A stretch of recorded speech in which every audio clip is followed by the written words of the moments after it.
Skoufalos. I'm a partner with the firm of Brown, Gavalas, and Fromm here in New York City, and I'm the chairman of the Maritime Law Association's Arbitration and ADR Committee, and welcome to this morning's panel. As you can see, we have the intriguing title today, the $62 million question, arbitration clauses in leases, mortgages, purchase and sale, and finance documents. You'll notice I rounded off the number because we've got a lot of things to cover today. We'd like to thank Nick Bornozis and Capital Link for allowing the Society of Maritime Arbitrators to highlight the important work they do here and the ADR solutions that they offer to the shipping community. And today, as will be the focus of our panel, we're going to look at non-traditional arbitrated disputes, not the charter party disputes that we're all familiar with, but other types of shipping matters, shareholders agreements, sale and purchase agreements, ship mortgages, and other ship finance deals that get arbitrated under the auspices of the Society of Maritime Arbitrators. For those of you who are not aware, the SMA is a 65-year-old organization with approximately 80 arbitrator members, consisting of ship owners, shipping executives, insurance executives, lawyers, naval architects, a broad array of experience in shipping that can get parties' issues resolved efficiently.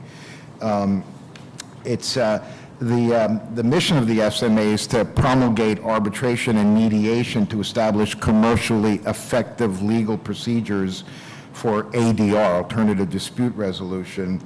The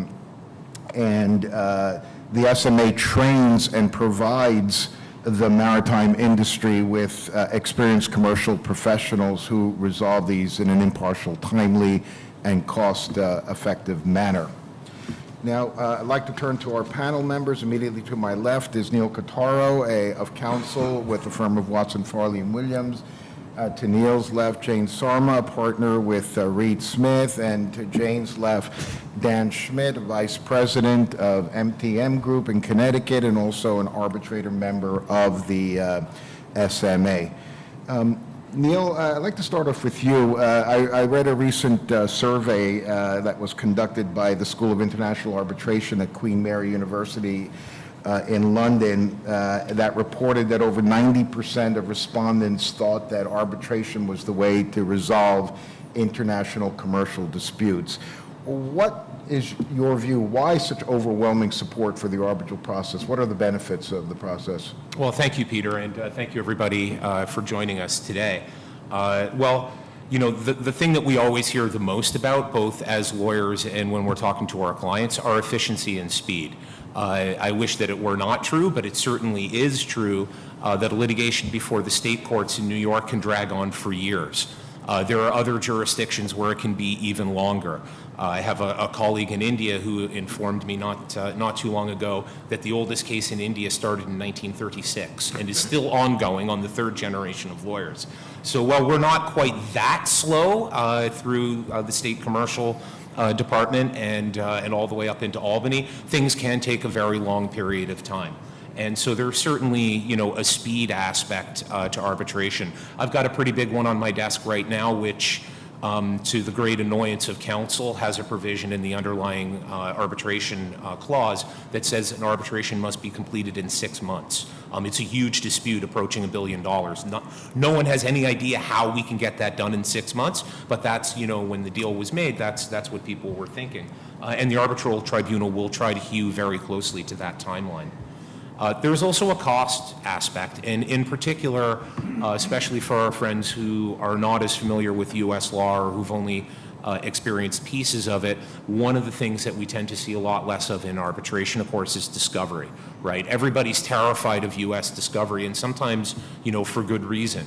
Even a small dispute can very quickly, if you're in litigation, can very quickly involve tens, even hundreds of thousands of dollars of costs on the discovery piece, particularly reviewing and producing electronic records, emails, and things like that. There's probably not a commercial litigator in this city who has not now run an e-discovery project, and I can tell you they're lengthy, costly, and somewhat painful. You have to go through pretty much every email that might have been exchanged between all of the people on your side with respect to a given dispute. So that's a time-consuming, laborious process. In arbitration, by contrast, parties typically produce the documents that they intend to rely on. Now, that can, of course, create some issues, and some arbitral panels will assist with limited discovery, but those two pieces are really, I think, critical and the primary basis on which people decide whether or not to use arbitration or not. There is an extra piece, though, for maritime arbitration, and that is expertise. If you're talking about a general run-of-the-mill contract dispute, you might be perfectly comfortable going down to the AAA or the ICC or something like that. If you're talking about something that has more of a maritime aspect, you may well want people deciding that dispute who have industry background, who have familiarity, who understand what a sale and purchase agreement might be that then has a back-to-back bareboat that's really a sale and leaseback transaction. They'll understand what that is and why it's being done in a way that maybe the casual layperson may not. Another big advantage to arbitration, and particularly for the SMA arbitration, is consolidation. And I think we've got a copy of the section of the SMA rules. And there are copies of the SMA rules around, folks. I'd recommend taking one with you. It's always nice to have as a reference, especially, hopefully you're never in the dispute zone, but if you are, it's always a good idea to have the playbook, close at hand. So why do you care about consolidating disputes? Many people have clients like I do who are only one entity in a chain. So perhaps a commodity will be purchased from one company. My client may arbitrage that. It may be sold on to another company. There could be two charters in there. If there is one problem, generally speaking, you want to try and get everybody into the same room. And being able to consolidate arbitrations can really, really help with that, especially if your client has followed what is hopefully the advice being given to them, which is to make all of those contracts in that chain subject to the same body of law and hopefully have back-to-back arbitration provisions. So that can really help with that speed and efficiency. Another big aspect, and I think we're seeing this especially with the rise of trade in and out of places that are much more difficult to enforce things judicially. In effect, they have judicial systems that are difficult to grapple with for outsiders, is finality. We've got the New York Convention. It's been ratified by 159 states. When you have an arbitration award that's issued by the SMA, by the ICC, American Arbitration Association, you can go most places in the world and enforce that absent a very, very limited list of grounds, specifically enumerated grounds, on which that decision can be rejected. And I can tell you as a New York litigator, New York courts don't reject arbitration decisions very often. And I would just close on the finality point by noting that, in fact, the New York Court of Appeals just did exactly that. They reinstated a $100 million arbitration award that had been overturned at the lower court level on one of these enumerated grounds. And the appeals court just noticed this is a really high standard, right? We want these awards to be final. We're not going to let judges cherry pick through what the arbitrators might or might not have done, and they put that award back in place. So if you do add arbitration provisions to any contract that you're considering working on, getting into with a counterparty, you should know that by putting an arbitration clause in there, if there's a problem down the road, you're probably saving yourself time, you're definitely saving yourself money, and you're going to get a product at the end of that that you can use, that's final and then can be enforced somewhere else. I think we've got actually a really interesting example of that hopefully we can discuss at the end. But in the meantime, I'd like to turn it over to my friend and colleague, Jane Sarma, and I think she wants to discuss some of the remedies that you can get at the beginning of an arbitration case. Yes, Jane, Neil just covered some of the general benefits and specifically the benefits of consolidation under Section 2 of the SMA rules. Could you address for us now the a specific aspect of pre-award security, the benefits, why that's important to the litigants, the necessity of maintaining the status quo during the course of the arbitration, and assuring that the award ultimately isn't rendered futile by some dramatic change in a party's financial structure. And I'll put up the relevant rule on the screen while you talk about it. Oh, great. Thanks, Peter, and thanks, Neil. Now we're going to jump from Section 2 to the back of the SMA rules to Section 30. And Section 30 expressly allows the arbitrators to require pre-award security. Now, this is a very important feature for arbitration because who wants to go through the whole process of getting an arbitration award and then not having anything to enforce against? The SMA rules were amended just earlier this year to expressly allow for this. But this isn't a new feature. Arbitrators have, for many years, had the power to order security.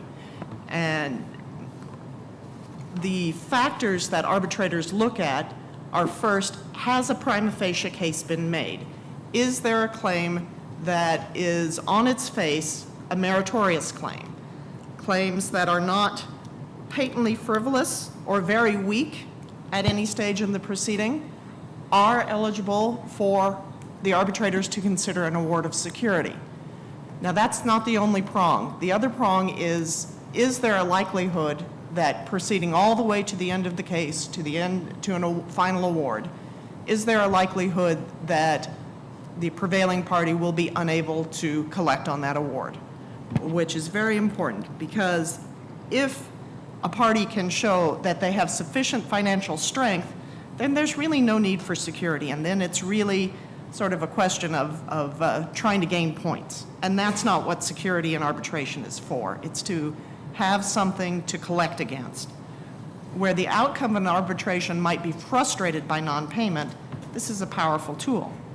Now, the arbitrators don't apply this to every case. It's something that a party must request, and you must show grounds for it. If there are insurance proceeds, for example, that might be grounds for denying security. If the arbitration is close to its end and there's going to be an award very soon, that's a factor weighing against security unless there's really a financial need for it.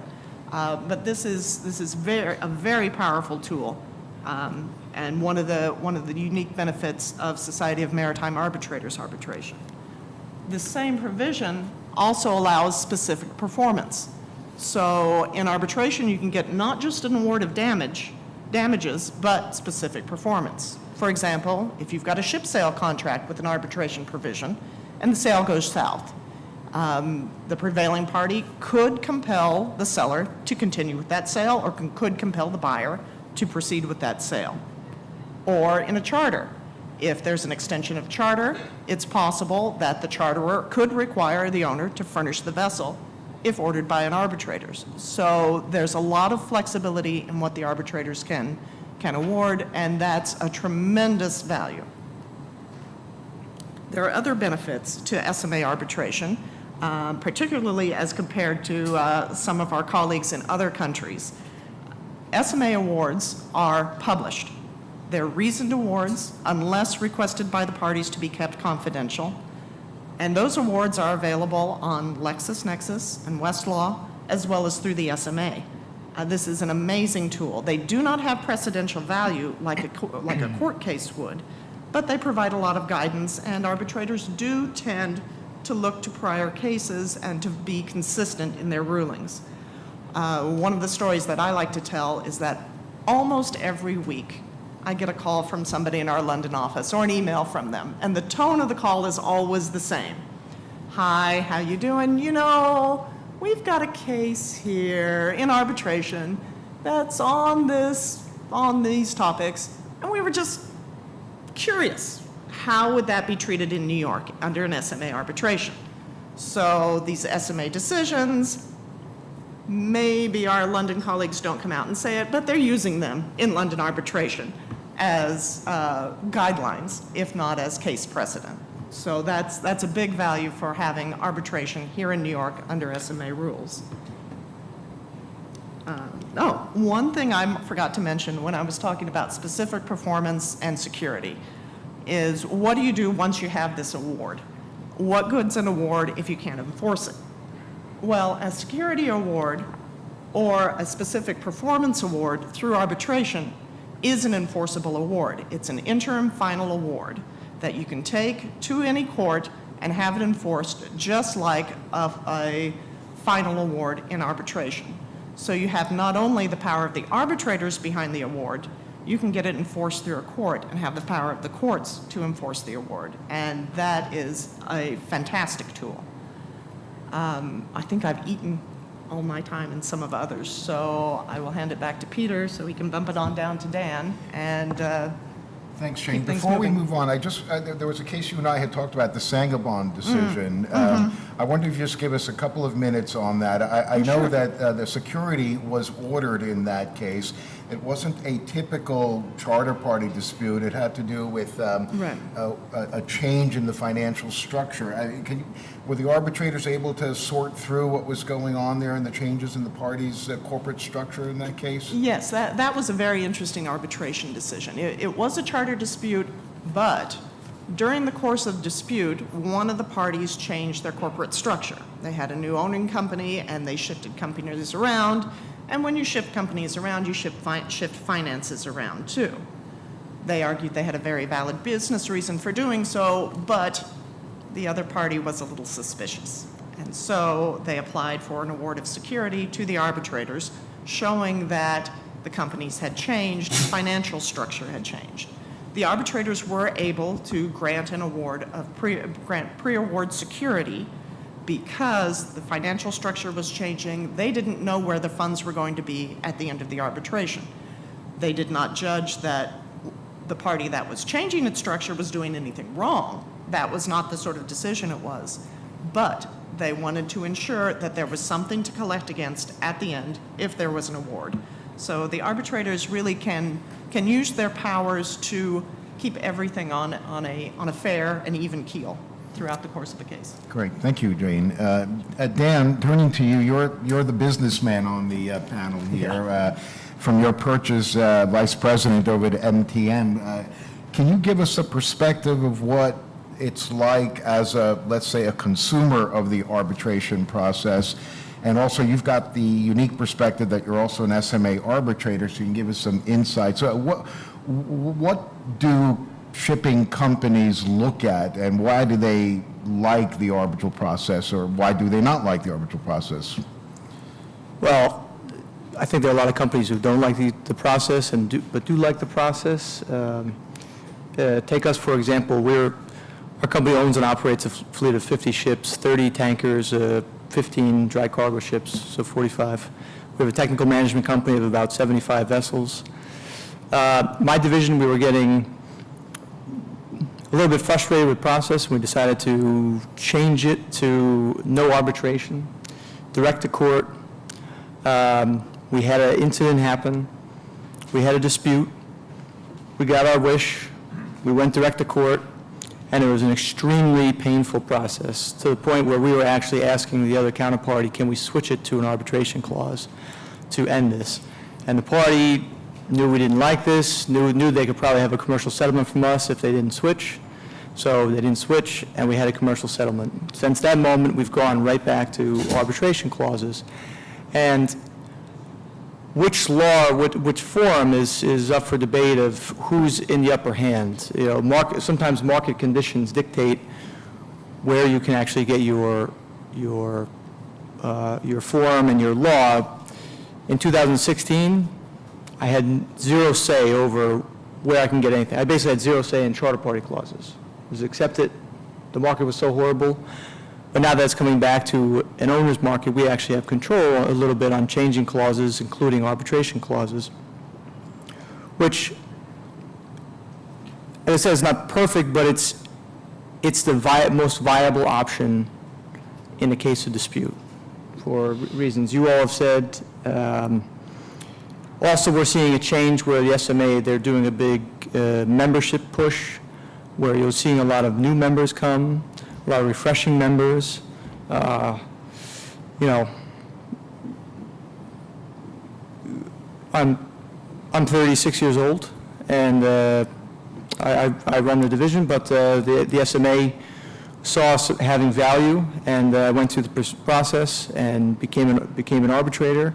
And I think that just goes to show the open-mindedness and how they want to have new members come in, new blood to come in and start looking at the way business is done, or the way arbitration is done. Where was I?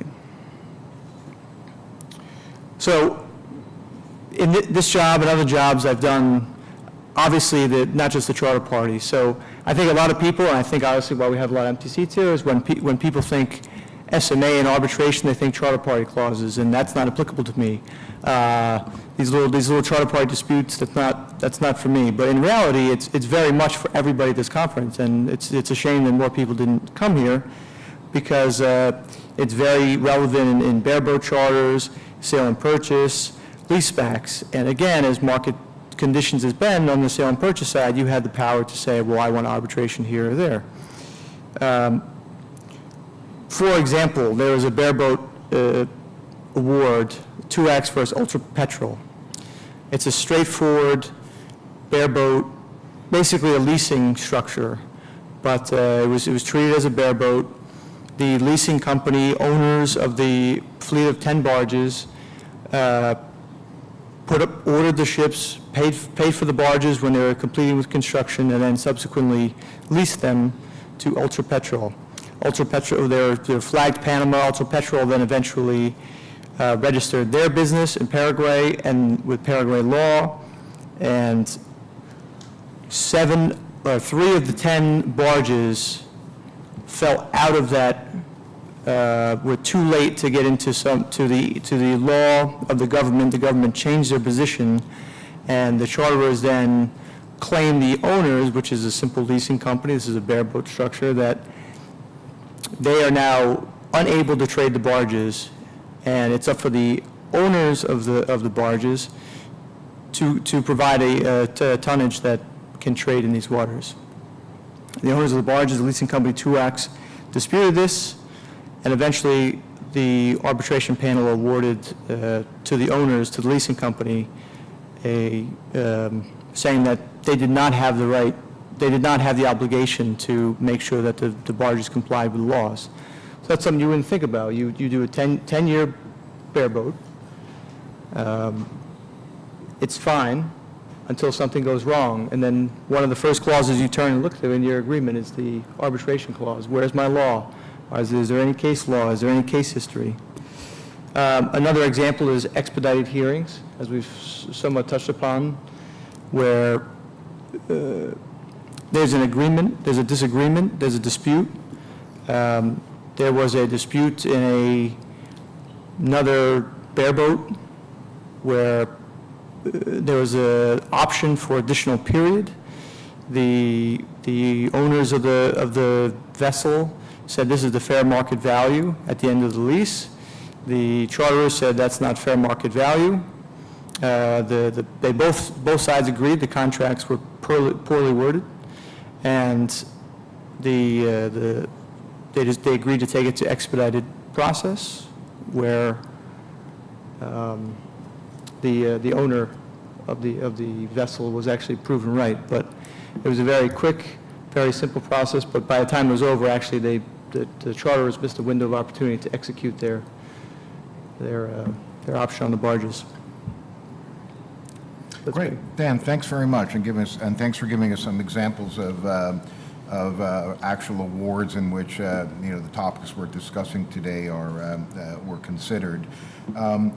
In the remaining 5 minutes or so that we've got here, I wanted to talk about sort of the case from which our panel today derives its name, and that's the 2017 award in arbitration award of the SMA in CME versus CVG Ferro Amanera. Neil, give us a quick rundown of what the facts of that case were about. Sure. Well, I join everybody, I'm sure, in being surprised at seeing that Ferro Amanera was a respondent in an arbitration and subsequently a defendant in the litigation. Jane mentioned something actually that I just want to key off, which is SMA decisions, SMA arbitrations unless the parties have agreed otherwise, usually result in a reasoned award. And that's really, really important for what we're discussing here, which is the award of prejudgment security. And the CME case, Commodities, Minerals, Enterprises, is exactly that kind of case. In a nutshell, there was a series of agreements that related to the export of iron ore from Venezuela and how that product would be handled going through an offshore transfer station called Boca Grande 2. There were dueling applications for prejudgment security, and CME was looking for almost $200 million in pre-award security. They did get $62 million. And the big thing that I would just say, I advise people to take away from that case in terms of the merits of it, were what the arbitrators found in order to grant that security. And I wouldn't normally quote from a case, but this is really succinct, I think. One, the panel was in agreement with other arbitrator panels which have found that an award of security should be granted where, and this is the standard, there is a strong showing that a claim will succeed on the merits and enforcement of a judgment will be difficult. And they agree that with other panels, that any approach to giving prejudgment security ought to be a reasoned, thoughtful approach, right? So where you've got these two factors, what you're going to have with an SNA panel is not kind of a rubber stamp it. They're going to take a look at the merits, at the arguments that are being made. They're going to see if those two boxes are checked, and if they are, the applicant will have a pretty good shot at getting prejudgment security. This award, as you might suspect, with $62 million in prejudgment security, was not left undisturbed for very long. And Jane can probably... Jane, tell us, following up on what Neil just described, what was the ultimate award that was issued by the arbitrators in this case? Oh, sure. But first, I want to make one extra note. CVG, the respondent in the arbitration and the defendant in the later court case, is a state-owned entity of the Venezuelan government, which is important when it comes to the security considerations. The contracts that were entered into were pre-Chavez, and they continued performance both pre-Chavez and post-Chavez. So the political situation in Venezuela was a considerable factor in the arbitrator's determination.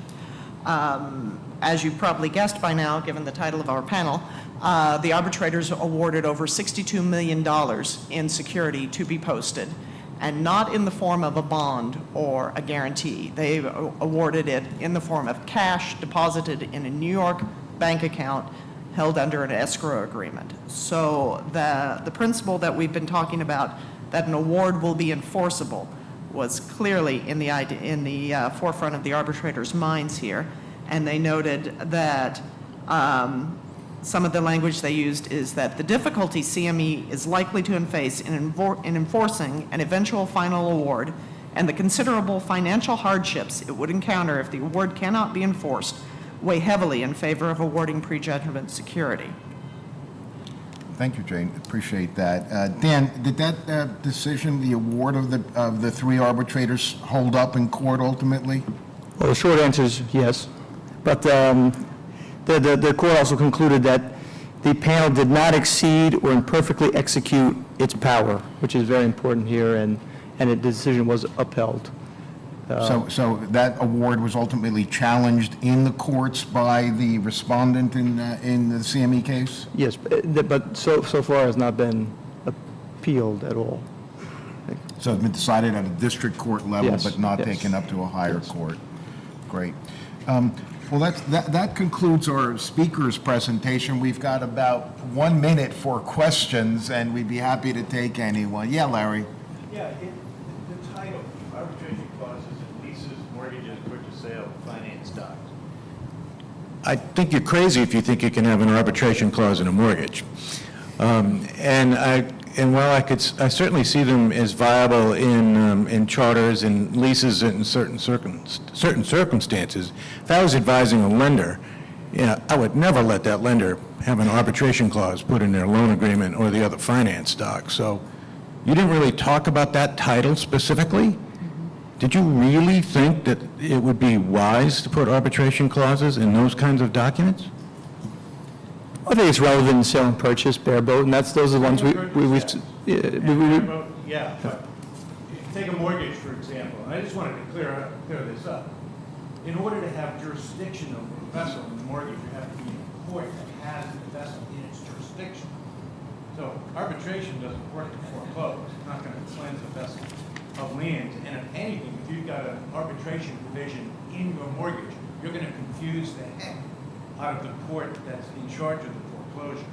And just because the nature of most finance documents, as opposed to commercial contracts, it's either they owe the money or they don't owe the money. You know, they repaid the loan or they didn't repay the loan. There's a default or there's not a default. And granted, I'm someone who usually represents the party bringing the money, but I would not want that to be arbitrary. Well, but when it, Well, it depends. It depends in part on where your borrower is, because there is an international convention for the enforcement of arbitration awards, but getting court judgments enforced is not, although if you have a U.S. court judgment, most places will enforce it, but if you have a non-U.S. judgment, you might have a little harder time enforcing it in certain jurisdictions. So I agree with you that usually we see court clauses in loan agreements, particularly if the choice of law is New York. Yes, I agree completely with that, or English law. But there are circumstances where it's easier to enforce an arbitration award than it is to enforce a court order, Yeah. depending on where you have to take that order to get enforced. Try enforcing a mortgage with an And Neil, arbitration award. and Neil, you had Not something to add mortgages, too? loan agreements. I think, we were trying, the mortgage component, your points are well taken, and we didn't have time to cover them. Unfortunately, we're out of time right now, but I think the point we were trying to make is that the presence of an SMA arbitration clause is not always in the typical charter party. And some of the cases we've compiled, happy to share them with you, is we've seen SMA arbitration clauses involved in stock purchase agreements, for example, in a breach of a promise to loan funds within the context of the parties' joint venture agreement. That's been arbitrated pursuant to SMA. We've seen it in the context of course, of sale-leaseback situations. We've seen it in the context of the determination of fair market value of shipping assets.